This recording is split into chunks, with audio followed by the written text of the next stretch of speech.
Welcome to Winning the Challenger Sale, where we help you win the sales moments that matter every day. I'm your host, Andee Harris. Today, I am so excited to have one of my Challenger teammates joining us. As the key account executive at Challenger and host of my Best Sales Mistake podcast, he's the perfect person to help us continue our January theme. Why aren't you winning? Welcome, Geoff Hendricks. Hey, Andy. Good to see you. Good to see you too.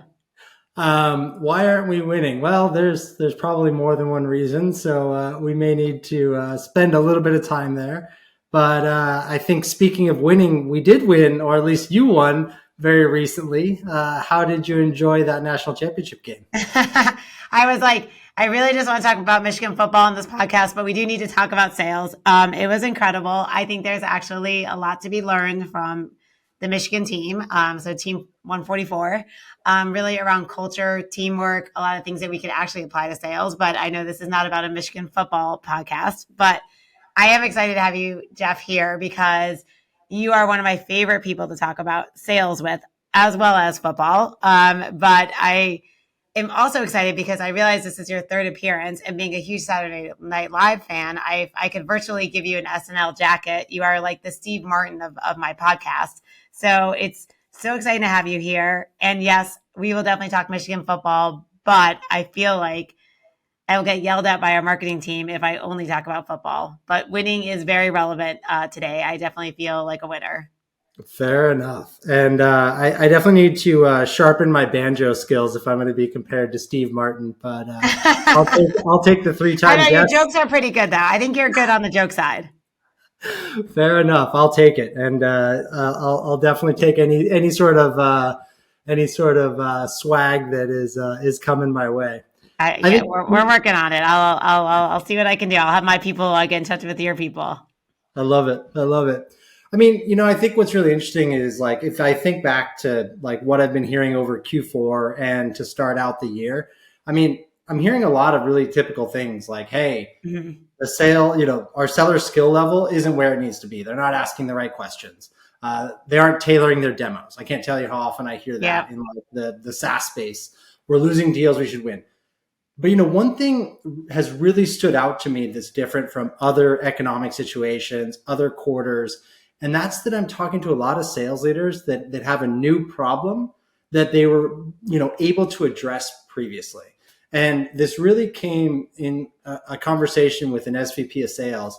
And she was just like, I'm really, really frustrated because we have a ton of forecasted pipeline falling off at the last mile. Yeah. She's like, I build in my cushion. Like I know how to normally forecast, but it's not enough.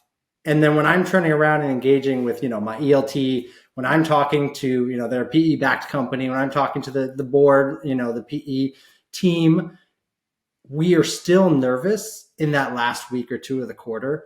Whereas before the cushions was just enough. Yeah, no, absolutely. And I'm curious, like, if that's something that you're hearing as well, because like the frustration was palpable. Yeah, no, it's really interesting because obviously I talk to a lot of PE CEOs and it's frustrating even from the CEO perspective, right? Like, and I come from sales. I grew up in sales. I feel like at Challenger, we are really good at forecasting. We know our conversion rates. We know our historical conversion rates. We know our cohort account segmentation conversion rates, right? Like we have all this data. We have more data than we've ever had. And yet we're still missing things, right? Or things are getting pushed. And I think, we've talked about indecision for, I guess, probably 2 years now, really ever since, Jolt came out and just, everything that's going on with the economy. And it is interesting, right? Like even the people who I would say are the best at forecasting are still having a hard time with it, right? And that's what's so scary, I would say, is like people that you're normally like, okay, I mean, even if we look at Challenger, we're really good at knowing our conversion rate. Like if it gets to the, in our world, like kind of mid funnel, we know that conversion rate. We know top of funnel conversion rates. So it is kind of scary to see how they're just all falling apart.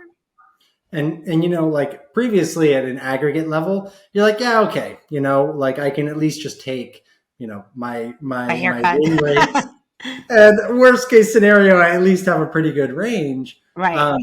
But what she was sharing with me is like they just don't have enough visibility and enough predictability at a deal level. And, that was frankly surprising. And so I asked her, like, okay, well, that's a problem. We're talking in Q4, they were just coming out of Q3. Like, what are some of the things that you were doing? And she's like, honestly, as frustrating as it is, we're micromanaging deals. Yep. Like, we're diving in. I'm forcing all of my managers and my sales leaders to get in at a deal level. And, there are kind of two things that were really, frustrating, frankly, for this particular person. And I've heard this across a couple different folks. And it's just like, one, that's a huge amount of leadership time that we're spending on things that in theoretically should be part of like a seller's like skill set. And so that's like a huge time suck for things that my leaders could be doing otherwise, like working on internal improvement projects or, better Or really coaching their team. Yeah. More coaching versus jumping in.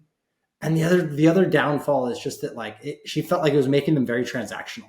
So since they were chasing month to month and quarter to quarter pipeline, they were discounting deals to get them across the line that probably shouldn't have ever been forecasted in the first place.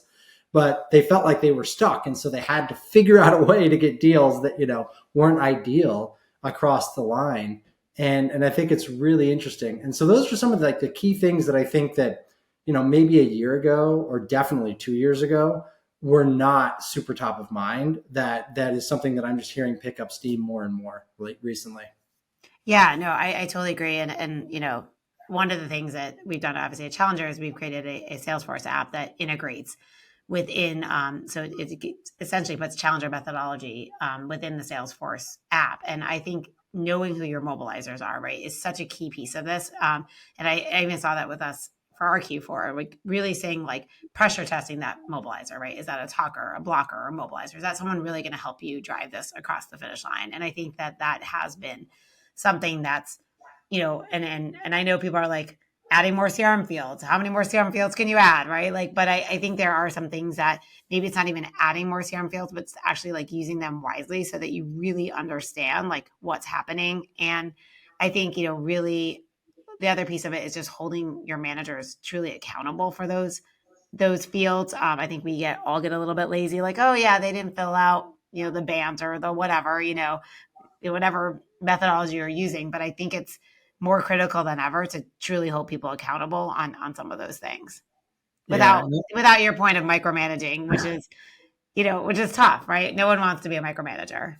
No, and I love that you called out like qualification frameworks because, one of the real challenges is, what this SVP was telling me and what I think a couple other sales leaders have told me is like, that was like all hands on deck. We got to end the year, get through this tough time. Now they're kind of pulling their heads up for air and they're like, okay, what should we do to get better?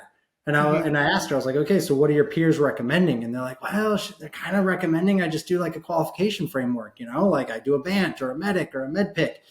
And she's like, I don't know about that. It's like, they tend to kind of be annoying for sellers. They have to fill out a lot of different forms. And, the other thing that she mentioned that was frustrating because she was also thinking about CRM fields is like, the other thing I'm concerned about is like, do those things actually win you more deals? Like, are those going to help us get more opportunities across the line? And I think it's a great question because, a lot of it, those things depend on like, what is a seller thinking about and what is a seller evaluating as to what the buyer says. But it also is presuming that the buyer is going to make some type of a purchase no matter what. And I think that one thing that we know is that a lot of people who want to buy end up stuck in this sort of indecision, no decision space and aren't actually able to get deals across the line. And I don't know if like these are kind of some of the things you're hearing because I think a lot of SaaS companies, a lot of companies that, previously were just like having to get people to decide between them and their top 2 or 3 competitors. And it was sort of like, like managing demand, if you will. There was a certain amount of we're going to buy something. It's one of these 3 people. And so, sure, it made a lot of sense to tick sort of 7, 8 boxes and be like, are we set up to win here? And what I'm hearing from a lot of them today is like, it's no longer, are you going to pick between me and my top 2 or 3 competitors? It's like, are you going to be able to make a decision in the first place and then go and actually get budget unlocked from a CFO? I'm not sure if that's something that you're hearing out in the marketplace as well.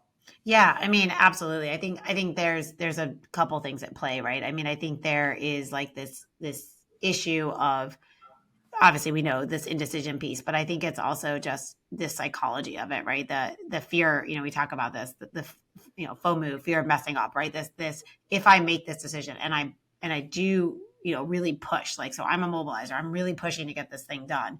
And then it turns out not to be the right solution, or something else happens and I could lose my job. And knowing that the job market, there's so much uncertainty within the job market, especially in SaaS and tech, like you referred to, I do think there's so much fear, right? There's fear of messing up, fear of losing my job, fear of making the wrong decision, where, we know from, I was a psychology major, right? We know that fear can cause indecision. It can cause you to just not want to do anything, which we also know that the cost of inaction is a true cost, right? And so getting back to that ROI versus COI, I think is such an important discussion. And I feel like we've been having it a lot, but people aren't truly getting the idea that, like, they need to seriously help their sellers, or their prospects. They need to help them buy more than ever. Like, we need to be that trusted advisor, that partner, and really like be in the trenches with them almost. Yeah, I think that's a great point because to your point, a lot of people, especially if they're a below the line buyer, if you will, they're part of a Mhm. buying committee, but they're below the line. They're not making the decision themselves. At a feature function level, they Right. can see why they want it. They can see how it would make their lives better. What a lot of sellers, I think, fail to realize is that's insufficient to get across what is now a much stricter finance Yep. scenario. What I think we've encountered and we've heard from a lot of sales leaders is, they've told us they had budget. They thought they had budget allocated. And when they, the below the line buyer would say, we want to use our allocated budget on this purchase, the finance department, the CFO were like, ho, ho, ho, not so fast. Right. That is a budget number, but I'm not necessarily giving it to you. Or we've repurposed some of that and you no longer have that. And that was causing a lot of pain and challenging with, this forecasting issue. And I think the biggest thing that was missing was the so what. And I Mhm. think we often talk about the so what as the cost of inaction. It's like, so if we don't make this change, so what? Like what Yeah. happens? And that is where I think a seller oftentimes needs to slow down a excited below the line buyer Mhm. and start to talk to them, because I think your point of like the fear of messing up is so true. And I loved your recent episode with Ted McKenna because I think you guys really dove into those late stage moments. Yeah. What's really interesting about that is that I think what we're seeing is actually a lot of the late stage losses were already lost early on Yeah. because the sellers didn't slow down their buyers to get them to go, hey, so what's the actual second level or the business level impact that this would make? What are some of the things that we're eliminating that you couldn't get rid of if you just stuck with what you have today? And I think that's where folks get maybe a little bit out over their skis. I know we have a lot of sales leaders who come to us really excited about the Jolt stuff. I personally love it as well. But it's really important to know that Jolt only applies if you've defeated the status quo and put it to Right. bed. Right. And so I think a lot of sales leaders, are sort of skipping over that part and taking things that are losses late stage at face value because the sellers push them through the sales process. Whereas if you were to go back and actually look at the deal, review the gong tape, all of that kind of stuff, what you'd actually find is that a lot of deals were lost at almost the discovery phase or Right. early funnel because they didn't develop a cost of inaction. Yeah, and I think the other piece on that too is, really making sure we've seen this a lot too, is like understanding the buying process because it's changed. To your point, people look at their P&L, I'm a business leader, I've got a P&L and I'm like, "Oh, I have 100K to spend on, this new software, that's already been allocated." Well, that was allocated to me in January of 2023, right? And all of a sudden the world's changed and, I go to pull that allocation and to your point, the CFO is like, "No, not so fast." And I don't know that that's changed. And until you, as this, although it's not up to us necessarily, back in the day to understand the entire buying process of a large enterprise organization, that's changed. Like, if you're truly a salesperson doing the work, you're like, okay, have you asked recently what's changed about our sales process? How many people do I need to involve? At what level do I need to get, procurement sign off. It used to be say 100,000, now it's 50,000. So I think there's also this whole, this is where I think, I don't want to say lazy salespeople, but people who just assume that the status quo once again, like they tend to not understand the entire buying process. I mean, we even talked to a lot of our customers who were like, oh my gosh, we didn't ask, are you guys closed, from December 25th to the new year, right? So now all of a sudden your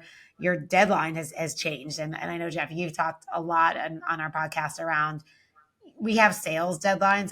Q4, the end of Q4 means a lot to us, but as a buyer, it doesn't necessarily mean anything to them, whether they buy that December 31st or January 5th. It doesn't necessarily matter to them. So really understanding too, like, why is it important for them for this deal to close, on your timeline, and then understanding their timeline, I think is also really important, because I think that that's where this budget thing gets a little messed up too, where people are like, okay, I won't use my 2023 budget, I'll sacrifice that, but then I'm gonna get a whole new budget in 2024, so I'll buy it at the beginning of 2024. Well, that's great unless you're P backed, or you're that really hurts your numbers, and once again gets back into forecasting, right? 100%.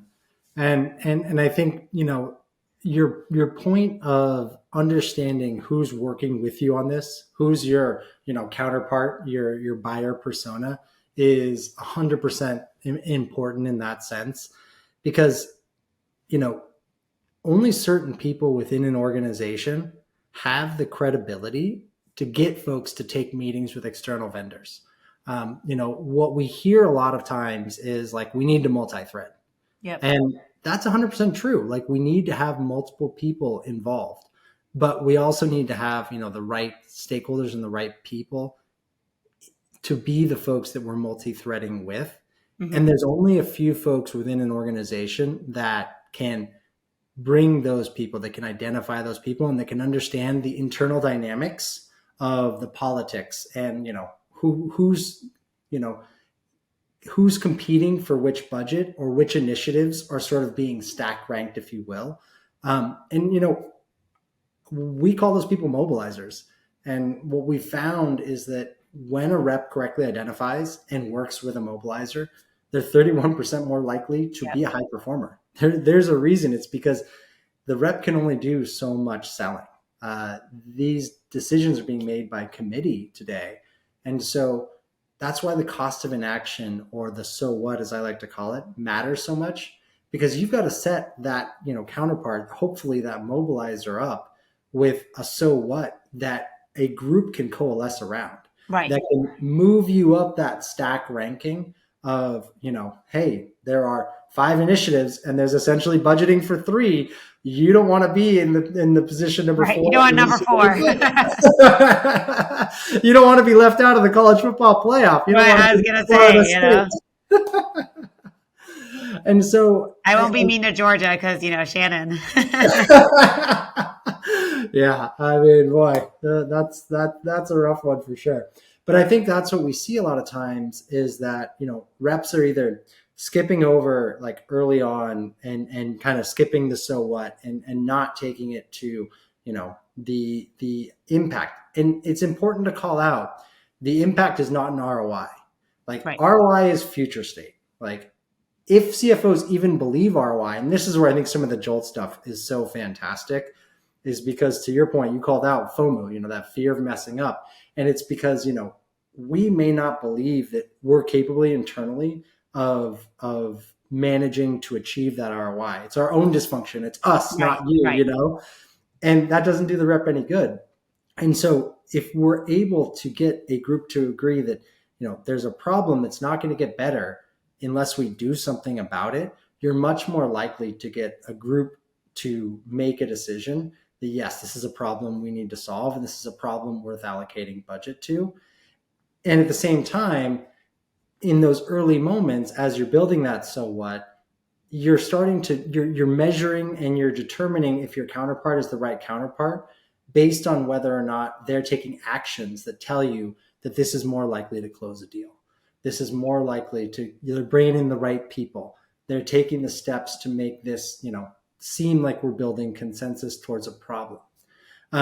So I think you're going to share something there, Andy. So I don't mean to No, cut no, you no, off. you're all good. I was just gonna say, like, exactly feeding off what you were saying is, I do think people often mistake a mobilizer, or I would say a talker, for a mobilizer. So, what are some tips you have for people? Like, you know, for example, that person's always taking your call, but to your point, like, is that person really a mobilizer? So, like, what are, I mean, if you had to say, like, these are the three things that I absolutely know that this person is a mobilizer versus a talker.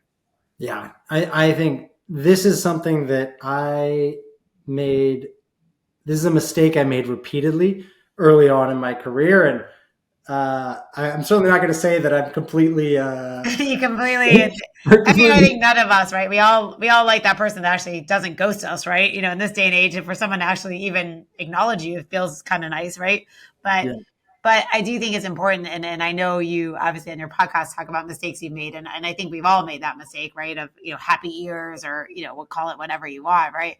But I think it'd be great for you to share, like, either an anecdote or a story. Obviously, we won't name clients, but a story that kind of you maybe mistakenly thought someone was a mobilizer and they turned out to be a talker. We have blockers too, but typically blockers you kind of know because they just tell you right then and there, yeah, I'm not interested. So 100%. So, like, if I could summarize a couple things, like, number one, you do need to share with them some type of insight, because your counterpart's reaction to the insight that you're sharing, the reframe that you're sharing, the new idea tells you a lot about the person.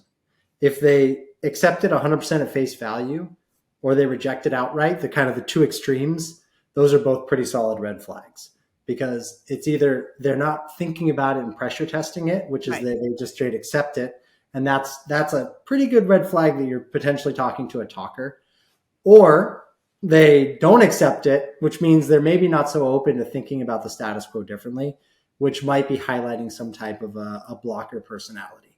So you got to have some type of insight that you're bringing to the conversation to pressure test their reaction to it. Um, the next one, and this is one that I messed up over and over, is if you just stay single threaded with them. They yeah, don't bring anybody else into the conversation. My first year with selling was 2020, which was a very rough year to decide to pick up a bag for the first time. Um, but what it meant is that opportunity flow and deal flow were lower, and so I, to your point, would talk to whoever would talk to me, and it was yeah, always like a counterpart telling me like, oh, I like this idea. I'm gonna tell my boss about it, or I'm gonna bring it in. Oh, I just couldn't this last time. Like, that's somebody who's not taking action, and at right, that point, you probably need to reevaluate whether they're going to be able to. They may want the idea, they may, even help you with information, but it's likely you're going to have to figure out a way to get somebody else involved if they're not doing it. And I think those are kind of, for me, the two initial pieces that really matter, because from there it's really, who are they bringing into the right, conversation, and you right, start to evaluate, do I have the right people? If they send out a meeting invite, do only half the people or fewer show up? Those are hmm, all kind of red flags that they don't have necessarily the internal credibility or the knowledge that, hey, you scheduled that at the wrong time, or worse, folks aren't open to this idea, and they don't fully understand the other initiatives that are happening. And so those are some of the real high level ways to identify a mobilizer, based off the research that we've done. yeah. And I think that's a really good point too, is just understanding the org chart, right, of the company that you're selling into, like all the decision makers, who else in the org chart, because if you don't ask the question, you won't know if the right people did or didn't show up to your call. So I think people sometimes, like, we have this, like, we don't want to ask the question because we don't actually want to know the answer, right? Like, you're like, oh, I want to just think that this person's my buyer, but I think sometimes we are afraid as sellers. Once again, I think it goes back to being, I joke I'm a recovering relationship seller, and sometimes you don't want to ask that question because it's a little bit uncomfortable, or you don't actually kind of want to know the answer because you in the back of your mind you have that gut instinct that you're probably selling to the wrong person. And so you're like, well, maybe I'm wrong. And so I do think it's really critical to your getting back to kind of that pressure testing of, and sometimes these are really uncomfortable conversations, but it's really important that you ask them, because what's even more uncomfortable is forecasting something and then having to tell your manager, hey, by the way, that deal's not happening after I've been telling you it's going to happen for 3 months, right? That is a much more uncomfortable conversation, at least in my opinion. And I think there's some fantastic, former podcast guest Charles Mulber. I think I'm Yes. saying his last name correctly.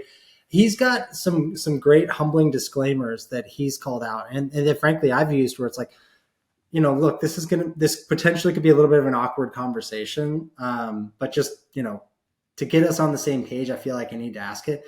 you know, Typically when I see, these types of projects headed towards success, AKA they're going to buy, they usually go, one, two, three, four, five steps. You and I are, we did one, two, three. It looks like we've got a pretty solid cost of inaction. You seem excited about it. However, there's some things that might be derailing us on four and five. And you seem hesitant to want to go down that path. I'm just wondering if you might be able to share with me why, or what could be Hmm. happening at the same time.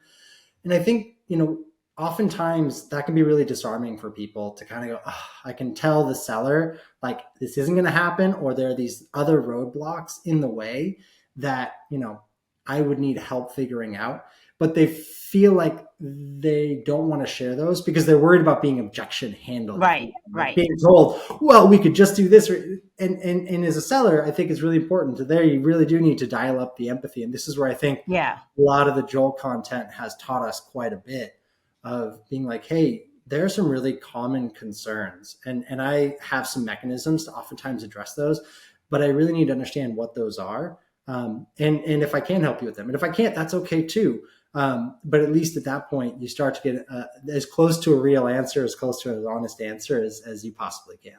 Yeah, and I think, getting to your point of all this is like when you ask those questions, or when you kind of open them up, I think you build that trust, which is obviously the most important piece of all of this. Is like you really need to earn that trust, because if you haven't gained that trust, and obviously we talk about this early on in the sales process, teaching, don't pitch, earn that trust, give them a commercial insight, all of that, help them understand that you know their business, that you get their lives, right? And I think the empathy piece is part of that. Like I obviously have a lot of empathy for people selling right now in this climate, but I have a lot of empathy for people buying. Even, I have a lot of empathy for myself as a CEO and other CEOs in this climate, right? So it is like really truly understanding like their world. And so I think, we're like, oh, it sucks to be a seller right now. It's really hard during these uncertain times, but it's really hard to be a buyer, especially if you think something's really good for your business, but you're just too scared to buy it, right? So that's a tough situation to be in. 100%. You can imagine, like, when you're staring down that DocuSign, if you will, or you're just imagining, there, and it's fair that a lot of companies and a lot of organizations have had quite a few failures. Probably projects that were either a little bit too big, Yep. or they jumped into a little bit too quickly, or they didn't sufficiently define the point of the project and expectations were wildly off. And those create battle scars. They absolutely do. I've lost deals with those. I've also won deals and overcome deals that had those scenarios. And this is where, again, the opportunity to kind of send a ping or send an echo, and be able to detect, hey, what is that? Or ask, to your point, some questions around, like, what are some other initiatives that you guys have worked on recently? How did those go? Yeah. Because it's important to be able to understand why buyers naturally would be a little bit gun shy as budgets get more and more restricted. Yeah, absolutely. And I think one of the, I know in November we talked about, I led a webinar around closing strategies. And, we talked a lot about this kind of like that perfectly executed loss, right? And, and I remember you shared this graphic, and the difference between, a close lost customer, and a one is a matter of days. So, we've been talking about kind of some of these things, but like, what are some other things that people can do so they don't end up in that perfectly executed loss? So what's, you just talked about the DocuSign, like what's the secret to getting that signature, across the finish line? Yeah. So let's assume that we've done our due diligence and we have the so Right. what, we have our cost of action, we've identified a mobilizer, they've gotten the right people involved. And this is where I think something you called out earlier is so important. What do they care about? What is their compelling reason or compelling date to make a change? In our case, that might be a national sales meeting, an SKO, a date where they're all going to get together and they want to do training. Great. We have something that they need to get done by a certain period of time. it's our job to work back from that. Think Mm-hmm. about that as your kickoff moment or your beginning moment, or the moment that you realize value, so to speak, and all the steps that need to happen before that in order to actually make that a reality. And this is where I think sellers can get a little bit tripped up, because yes, procurement's more difficult. Legal's 100% more difficult than they were 2 years ago. Budgets are tighter. But if we can be clear about the problem we're solving, the date that it needs to be done by, and we're super transparent, whether that's sending a bulleted email, whether it's building out a Gantt chart, or some of the other tips that we provided in there, there are steps that we need to do, and there's timelines that we need to respect in order to make that happen. And if we can arm our mobilizer with those pieces of information, they're much more likely to be able to move and get folks involved that need to. The perfect executed loss was still painful. That was one Right. of It's like constant battle scars, right? I mean, I can still think 20 years ago, a deal I lost, and I'm like, oh, but I they will creep say in. that another version of that, which was like the happier side, which is a win story, is I remember there was a situation where we were talking about getting budget approval maybe on the 21st or 22nd of the month, and assuming we got that, we needed to complete contracting by the 1st, so we had time to set up and get people ready for an in-person workshop on the 31st. Now, a month turnaround for configuring and preparing and scheduling and all that is, frankly, unrealistic. But what we were able to do in that situation was get ahead of it and coordinate on my side internally with our amazing CS team, the facilitators, and pre-do some of the work that we Mhm. needed. And the client was able to communicate, hey, they're going above and beyond in order to make our date happen based off of our own budgeting timelines and when we need it done, and was able to corral and get procurement and legal to step outside of their normal processes, not by a lot, but they were a little uncomfortable, but they were Right. willing to do it. And by kind of having that partnership of, hey, we're both going to meet halfway, we actually didn't get the signature done by the 31st, but we got it done by the 2nd. And that was good enough. And we were able to communicate effectively. And so I just think that, like, as you think through, and in order to avoid your sales team getting kind of the bad reputation of like, oh, they always throw problems over the wall after they close it, Right. communicate early, communicate often, think about who gets involved and what do they need to know. Because if you can pre-do some of that work, and hey, if the deal falls apart, so what? You did a little extra work and it didn't come through. But if you can pre-do some of that work on your side and then set up your counterpart with the same steps on their side, you're much more likely to have a smooth transition through your contracting phase and kickoff implementation phase. And so that would be sort of my recommendation: communicate early, communicate often, and pressure test some of these ideas that you're putting out there on both sides. No, I love it. I think that's perfect advice. This has been so fascinating. So, of course, Geoff, I always love when we can chat. I think the last time I saw you was in person, was in Cabo, because you had won President's Club, because you're so good at this stuff. So, definitely excited about the conversation we just had. But really quickly, as we close out, I just have one last question. What excites you about the evolution of sales in 2024? When you think about your AE role, what should you be excited about? We've kind of talked about like the doom and gloom of indecision and forecast accuracy, and but like let's end on a positive note. So what I'm most excited about is that the bar keeps getting higher, at least for now. Yeah. And what I think, so just to do a very quick anecdote, I never considered a career in sales. I didn't even think it was possible. I got a business degree and nobody mentioned it. There was like one marketing course and no sales course. And so it just seemed like something that, other people, did or naturally were good at. And I think with the bar getting higher, it's becoming more and more respected as a Hmm. profession, like it should be, and treated like a profession as it should be. And a lot of people are talking about AI and they're talking about this and they're talking about that. But I think people have realized at this point that spray and pray and scale for the sake of scale doesn't work, even with AI and all of those pieces. So what I'm really excited about is that, yes, there are going to be tools like that are going to help us get better at, analyzing gong calls. They're going to help us get better at a lot of other things. But what I see happening is people realizing that this just churning through a very inefficient machine, or, absolutely Yeah. like treating folks as if they were just like, turnkey is Right. reducing, and treating it like the profession, because there's a high threshold to get across the finance, to get through indecision and all that, is getting ratcheted up more and more. And so that's what gets me excited about sales. No, I completely agree. Right? I think, 100% it's about the sales experience. And I think it isn't transactional anymore. And it truly is like people want to have an incredible experience. And then obviously that drives loyalty and everything else as well. So thank you, Geoff. What's the best way? I know how to find you, but what's the best way for our listeners to connect with you? Easiest way is always LinkedIn. Happy to engage with folks, happy to DM with folks, share some of my favorite learnings from all the Challenger stuff. I even have a guide on all of our past content, my favorite webinars and podcasts. Some of them are yours, Andee, for sure. I hope And so. so I'm happy to kind of engage with folks on LinkedIn. I think that's just the easiest way, and share some of that knowledge.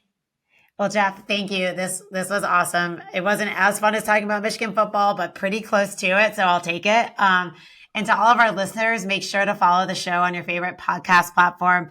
Connect with us on social media. We'd love to hear from you. Geoff would love to hear from you. Until next time, happy selling. Thanks again.